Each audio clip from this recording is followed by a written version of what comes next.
আজ শেয়ার করছি ডিমের লাচ্ছি। এটা খেতে অনেক মজার হয়। চাইলে অতিথি আপ্যায়নে এটা ট্রাই করতে পারেন।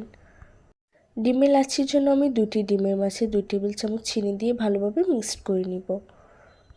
ডিমটা এক সাইডে রেখে দিয়ে এ পর্যায়ে একটি প্যানে নিয়ে নিচ্ছি 2 কাপ দুধ। এর মাঝে অ্যাড করে দিচ্ছি হাফ কাপ গুঁড়া দুধ, 1/3 কাপ চিনি, পরিমাণ মতো লবণ দিয়ে ভালোভাবে মিশিয়ে নিব। চিনিটা যার যার পছন্দ মতো মৃদু আঁচে জাল করতে থাকবো।